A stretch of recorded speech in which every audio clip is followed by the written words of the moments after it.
Hey, so I am back from holidays now, and I've found a couple of weeds in the backyard, believe it or not. So today I was going to spray some weeds and assess how the lawn's looking after holidays and how winter is treating it.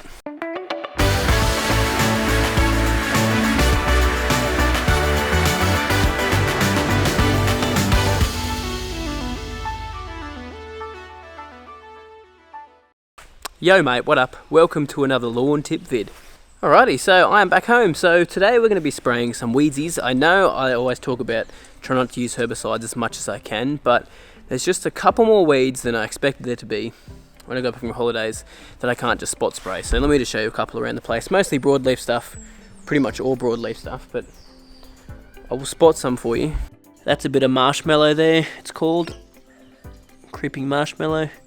So a bit of that there. There's heaps of that around the yard. It's only tiny like that. But the reason I'm going to blanket spray is because it's absolutely everywhere. So if I'm going to spot spray, I'd miss heaps of it. I know there's quite a bit. Ooh. And there we go, see? It's everywhere along here. That's a bit of wintergrass. Oi. Get out of here, boy. You do not belong in my house. There's a little bit of chickweed. Very small at the moment, and the reason they're all so small is because I'm cutting the grass so short, so they sort of adapted to lower mowing heights. I'm just walking out the front now, so there's heaps and heaps of weeds out the front. When I say heaps, I mean there's probably about 20 or 30 little suckers around the place, but there's one there. Let's keep scouting around. Heaps of little bits of lamb's tongue everywhere. Just sneaky little bits. Just here and there, a bit of plantain, bit of this and that, you know. Just all your fun broadleaf weeds that everybody loves. You see, like every single step I take nearly, I spot something here or there and everywhere. Alright, so you get the point, that's how many weeds there are. A few around, it's worse out the front than it is out the back. I could probably get away with spot spraying out the back. But as I said, because I am mowing so low, a lot of them actually hide down in there because they've actually adapted to the lower mowing height. So we'll apply some chemical today, just give it a blanket spray. And that should be enough to wipe them out in one hit. Now let me just show you guys how the yard's looking anyway, at the moment after holidays. Still looking pretty good. Still holding its colour. Haven't applied any iron or anything for the last little while. But I'll just get down close and show you. Some of it's gone a little bit yellow, as in the tips of the leaf have in some spots, but it's really not that bad for like the middle of, what are we in, June. It's looking pretty good. Bit hard to tell when the sun's not up heaps, but it's still looking great. I think today is the winter solstice actually, so it is the shortest day of the year here for us, so not much sunlight today. But anyway, let me first see if I can find a spot that has a bit of yellowness to it. Here we go. If you look really closely just here, there's a couple of tips of the leaf have actually gone yellow. Now that's just frost damage and cold air damage. Sometimes they go purple, sometimes they go yellow, just depending on your grass type. But that will come out fine. You see, as soon as I go to cut the lawn again, that will actually cut that tip off, and we'll have just completely green grass again. But you know, that's just a sign of frost damage or cold air damage as well. Sweet, so as you can see, the lawn still looking pretty good. I'm pretty impressed, to be honest, with all this liquid iron and humic acid, how green the lawn is actually looking. Remember I said last year, around the same time, was a different grass type as well. It was tall fescue, but my lawn had gone quite yellow, like the tips of the leaf were like that everywhere, as you just saw a second ago. Absolutely everywhere. So that iron is really holding in that heat in the leaf. Now, I need to apply it again. I haven't applied it for 2 weeks, so the colour has slightly dropped. I don't know if you can tell. It's still pretty dark green. But I'll apply some of that this weekend as well, some of the humic acid as well, just to continue it going on throughout this season, and hopefully we can keep that colour going. Has anybody else got this issue at the moment? Look at this. All the little worm castings and worms digging up out of the soil. You can see in some spots, I think just here, you can see the little hole where the worms are coming out. There's a mess all over the lawn, and it's a pain because as soon as you mow the lawn, it just smushes it in, makes a bit of a mess, but there's not really a lot you can do about it. If you got worms in your soil, it's a good thing, not a bad thing. Alright, here's something interesting. I had not noticed this yet, but look at that. That is a bit of Fusarium, winter Fusarium patch. A little bit just there as well, a little bit just there. Now the reason this would be getting Fusarium, which is a fungal disease, this is interesting, I didn't even see this here, is because we're getting some frost and stuff now. This area here actually stays a little bit wetter than it should do, because it sort of drains to this point a little bit and stays wetter for longer. Let's see if it's still wet. No, it's good now. Anyway, that's a bit of Fusarium there, just forming. Luckily, I put down a fungicide 2 days ago. I put down some Headway Max, which has some propiconazole and azoxystrobin, I think you pronounce it, in it. So that shouldn't be an issue. So it's just starting to form now. There's been really no damage yet, but man, you've got to be careful this time of year, especially with ryegrass. There's a couple of patches of it, you can see it. 1, 2, 3, 4. Whew, scary. Good thing I got into that early. Man, I've never actually got fungus issues at home before, so I'm really glad I put something out the other day. Lucky there, boy. Very lucky. It's probably because I'm cutting a bit shorter. There's a couple of sections that are a bit moist for a bit longer, and that's why I had that issue there, but you know, I'm covered. I've applied that fungicide there. I'll link one down in the description below that you can get as well if you're having problems with fungus. And propiconazole is normally a pretty good one you can get, which is Banner Max is one of the trade names, or another one's called Bumper, which you can get from Lawn Pride. I'll link this product from Lawn Pride in the description below, so you can get yourself some if you're having any issues like that. It's good for brown patch as well, dollar spot, anything like that if you're having issues. What's an issue? Having issues with fungus problems.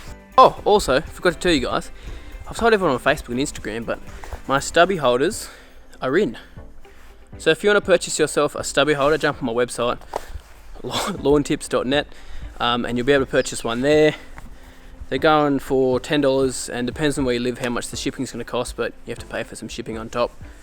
Shipping's a bummer of a thing. Wish it didn't cost anything to ship stuff, but yeah, go grab one of those if you want. And you can also get a shirt soon. I'm placing an order probably tonight, and we'll probably get them in the next couple of weeks, so look out for those bad boys. Alrighty, since the day is getting a bit short, I should probably get out and start spraying this bad boy. You know, I want to film with a bit of light in the background, so let's get into spraying some herbicide for these nasty weeds. Alrighty, so today I'm applying some Camber M, which has some dicamba and some MCPA in it. So this is safe for all cool season grasses. You can use it on Cooch, which is Bermuda in the USA, and whoever else calls it Bermuda. And Kikuyu is safe as well. Now you cannot use this on buffalo. So if you want to get something for buffalo, you can get something with bromoxynil and MCPA in it, or you can get something like Bow and Arrow, which Lawn Pride also sells that product. Now, I've got no affiliation with Lawn Pride or anything, by the way. It's just they sell some good products for homeowners. But basically, I can't remember what the actives are in Bow and Arrow, but you can use that on any turf type. So if you're not sure what to get for your lawn, you can just get Bow and Arrow to kill your broadleaf weeds from Lawn Pride. Quick little tip for you if you are spraying at home as well, use a surfactant when you're spraying at herbicides. A surfactant is just going to help your herbicide actually stick to the leaves, especially broadleaf plants, because sometimes the droplets can actually just roll off and don't stick there. And it can really just, you know, just smash those weeds a bit quicker. I don't have any surfactant here today because I don't spray weeds that often, so I don't use surfactant that often, but I really should have got some. There's a myth you can use baby shampoo and stuff like that. You actually can, you just got to make sure it's a non-ionic surfactant or non-ionic shampoo. I'm just getting confused with words now. But yeah, baby shampoo put me off. Anyway, yeah, make sure it's just non-ionic, and because otherwise it's going to damage your grass. But yeah, you can use baby shampoo. Not going to work as well as a professional grade surfactant, but yeah, it works. So I'll be applying that Camber M today. So basically I'm just going to use, as I said, I've calibrated my knapsack, and I use 14 litres over the whole area. So I'm going to be putting in about 300 ml of this product. I've got nearly 400 square metres, I think it's about 350. But I'm going to put that out today. Now, if you were just going to spot spray and you want to know how much to mix up in your little knapsack, what you can do is just, what I would do is half your rate or even quarter your rate of what you're going to do. And that's just the best way to do it. If you have some left over, go to a mate's place and spray some of their weeds there. Never tip any herbicides down the drain or anything, because it's just not good for the environment. You always got to be safe and be looking after little fishies down there somewhere. But in all seriousness, really, you do need to be really careful with herbicides. Just be careful with them. I'm gonna be a bit lazy today and just do a time lapse of me spraying. Sorry.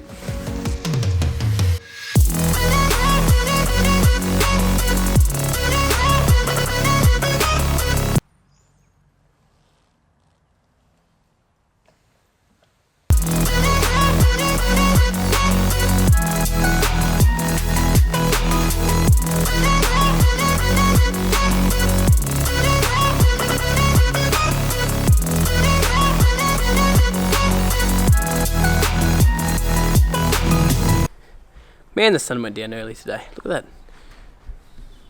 It's like 5 o'clock. What is the time? 10 to 5. That's ridiculous. Anyway, really is the winter solstice. It's only up from here, boys and girls. One more weather to come. The countdown is on to spring.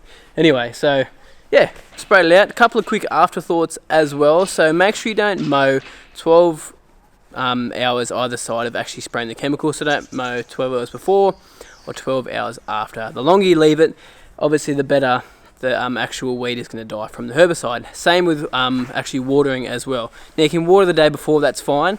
Try not to water for at least 24 hours afterwards. If you can leave it even longer, that's even better, because you'll get the actual plant will take up that herbicide more, and actually you get a better kill on it as well.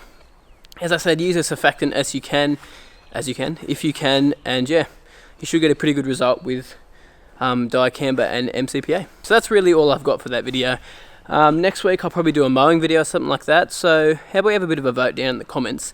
If you guys want to see single stripes, like, I don't know, what sort of stripes do you guys want to see? Double wide stripes, single double stripes, just some fully hectic stripes, carpet look. It's pretty much carpet look now, so I wouldn't get too keen on the carpet look. It'll be hard for me to do carpet look too, so don't vote for that, please.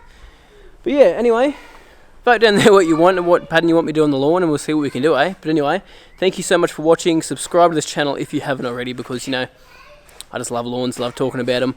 And you make sure you have a good week. You guys mind, like, not teasing my ranger beard anymore? It's dog act. I can't help having a ranger beard. I think like 80% of men have a bit of ranger in their beard anyway. Look, my head's brown, or blonde, whatever you want to call it. But ranger. Ranger means red too, if you're not aware of that term, but yeah. Just leave my beard alone. Check this out, it's only next day. Weeds are already starting to turn up. So when you see them turning up like that, you've got a good kill.